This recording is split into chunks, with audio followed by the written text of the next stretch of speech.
different, there will be others that will criticize you for that. And whether it's just or not, I'm not going there. That would just have to be a decision you have to make yourself. John, that's okay. I got one in the closet too. I think what going off what John said, if I may, I think part of what John is talking about is, and I don't know any other way to put it other than just to say, some of the people in our organization do not agree with the stance of having that group as an ally. Mm-hmm. I can't say, I'm not speaking for me, but I think what I'm hearing John say, as I interpret it, is based on some actions that we have seen and some of the things that we've heard, there's so much pushback on that. It can be a good thing, it's a double-edged sword. And I get it, I understand it. I have folks on my family side that fought the union as well. But fortunately for me, I chose the SCD. Right. Let me give you an answer. I've talked to some of the guys over in Texas. Like I said, these people will call me and they will talk to me about things like this and what happened in Memphis last year and this kind of stuff. Those guys will talk to me because they know I'll listen to them and I'll give them a fair assessment of what I think. And I've had them ask me that, to say that about the Union soldiers. How can we dare be allied to those people that raped our women and burned our towns and stuff? I said, okay. For one thing, being allied with them does not mean that you honor their ancestors. True. It's two different things. But you can be allied with them against an enemy that we both have right now. Because we know once they took this flag down, that one's going to be next. So we can be allied with them to fight a common enemy. Now, take it one step further. Were we not in World War I allied with the British? Yes. Fought right alongside of them, died with them, broke bread with them, laughed with them, cried with them. When 130 years before that, they was doing the same thing to us as the Yankees were doing to our Southern people. Great point. It's a great Still point. have war plans to invade England. And I told some of these guys that. I said, being allied with someone does not mean that you're going to move in and live with them. It doesn't mean that you're going to honor what they honor. But you can still be friends with them. You can still have them as an ally to fight a common enemy that we both have. Of course, when I asked him that question, it just kind of, didn't have an answer. Which there is none. Because Britain was our ally in World War I, and we were their ally. And their men, their ancestors, done the same thing to our ancestors 130 years prior.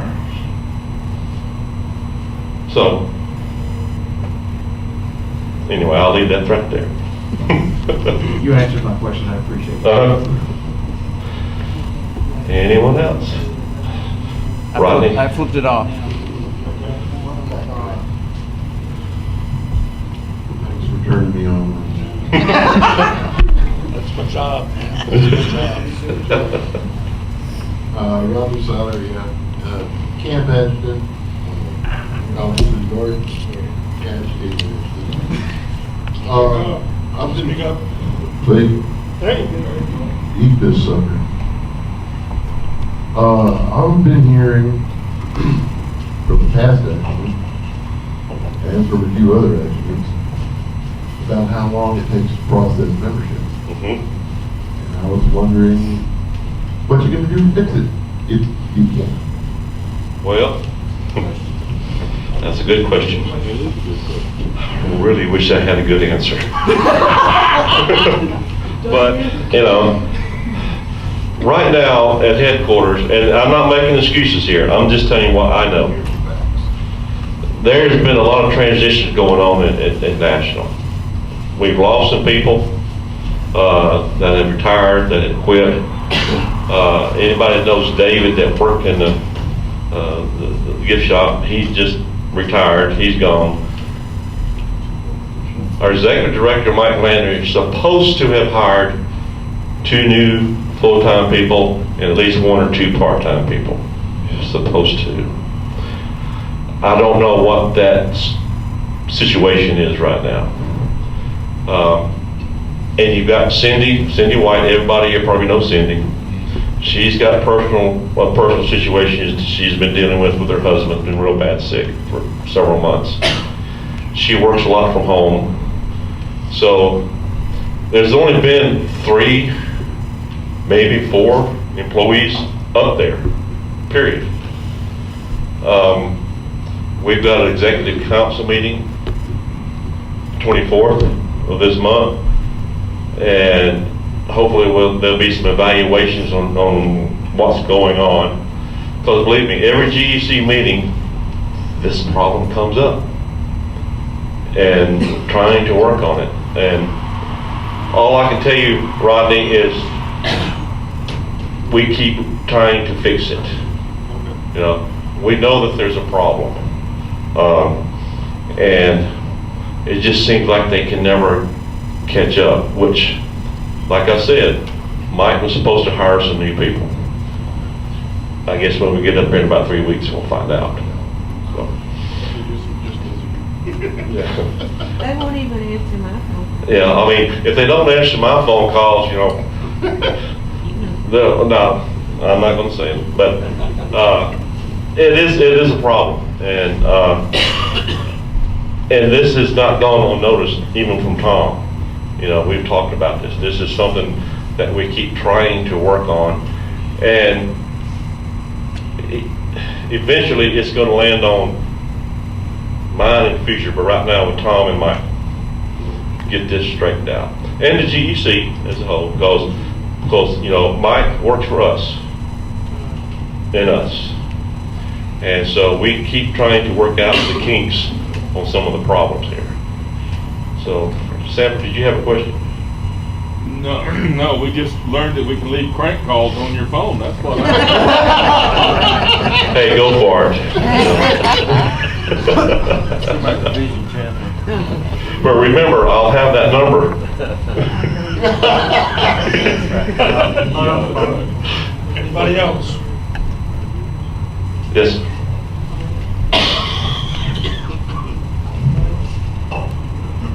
Okay. All right. You have to eat it, you know. Yes, okay. Okay, as many of you have heard, like there's some issues going on in the Texas division with the GEC, the leadership. As Commander-in-Chief, how do you plan to fix it? Be honest with you, as Commander-in-Chief, don't take this the wrong way. As Commander-in-Chief, it is not my job to fix a division's problem. It is up to that division to fix this problem. Now I will help guide, give advice, suggestions, and recommendations. And unfortunately, this is why I think I've got an opponent, because they think I can do something about a certain element in the Texas division. I cannot. And I've told a few other men who asked me that, what are you going to do about so-and-so if you go in as Commander-in-Chief? I said, not a thing. Not my job. Because what I said earlier, my job is to represent everyone equally.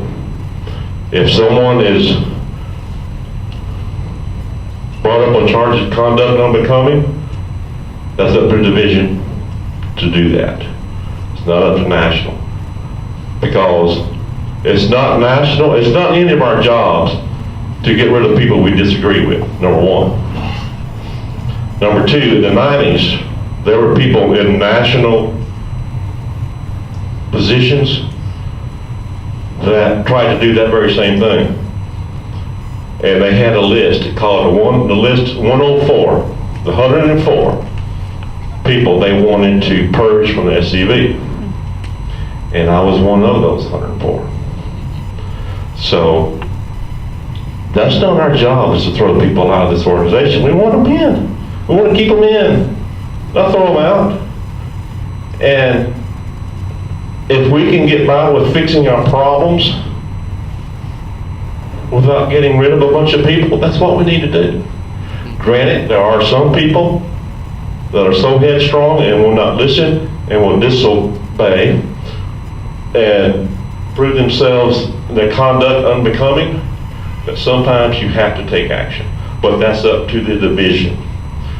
Whether it's in a division leadership or what you call middle management or the rest, it's up to that division to deal with its own problems. Now, when it gets to a position where they can't, that's when National will step in and help and do what they can. I'll leave that right there. Anybody else? Well, thank you. Thank you for listening. I will see you, if you're in Nacogdoches in June, I will see you there. Because fortunately for me, that's only about an hour and a half from where I live. So I've got an easy trip this time. But thank you for having me, and thank you for your support.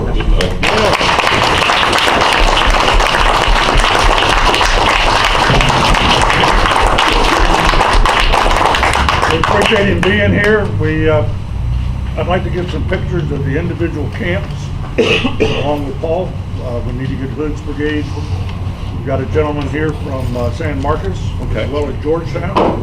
We've got 5 camps represented here tonight, and that's good. We appreciate that. Good. And we passed the hat. We collected a little cash, and we're going to present Paul with $400 for his campaign. Thank you. Thank Paul Very much. And I can tell you right now what this is going for. Because I've already ordered them. But I had to order them anyway. I've gotten some campaign buttons ordered. And they're not the little round buttons like most people wear. These are rectangle buttons. I've got to be different. So the rectangle buttons, I will have them with me in June at the convention. If anybody wants a button, you can see me, or I'm going to give some to Russ and he can pass out. See me, and I will give you buttons. So thank you very much. Appreciate it.